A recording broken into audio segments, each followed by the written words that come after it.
Okay, let's see if we can do this. We're going to take off a Superstroke 3.0 with the vgroove tool. I recently learned that you can do this with air.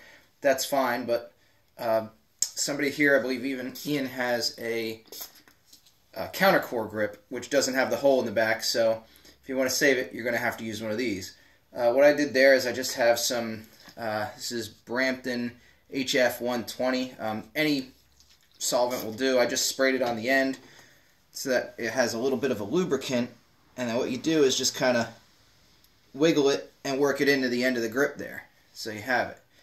Okay, and then from there you just bend it out. Superstroke grips aren't like a regular grip that'll stretch and be a problem, so you can put a little pressure on them and just create a gap and just work your way using the solvent as a lubricant to get in between everything. You can work your way down, wiggle, use the head, like I said, get it, get it apart from the tape or the shaft, and just a spot where you can get more solvent in there. And you're going to start twisting the whole thing and wiggling, and what it's going to do is you're going to be able to turn the club, and hopefully you can hear it over the wet road sounds outside. The tape starts to separate. Okay, whoops.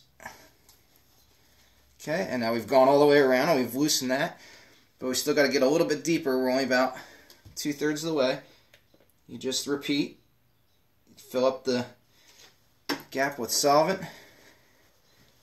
push it down, and then repeat. Just a lot of wiggling.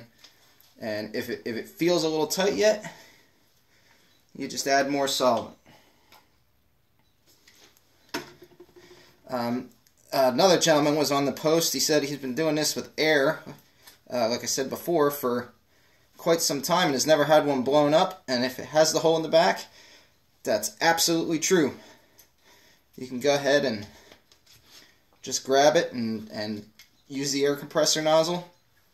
It took me, what was it? It was almost 80 psi for the one, but I think it has a lot to do with the shaft, and it has a lot to do with the diameter on it. Because some of these, I'm sure, as you guys that have put them on know, they really go on there tight. Oh, and there we go. We hit the bottom. Now, if you can get the V-groove out, that's always the best. And then you can just twist it, and there you go.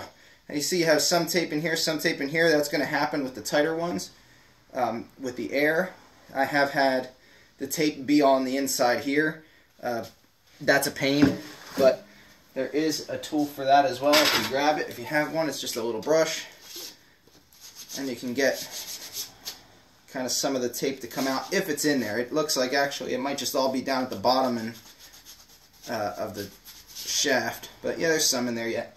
So you work at that, and then you can use this. This is an old one, just so you know, but I don't know who'd want to save this except for a video. Thanks a lot.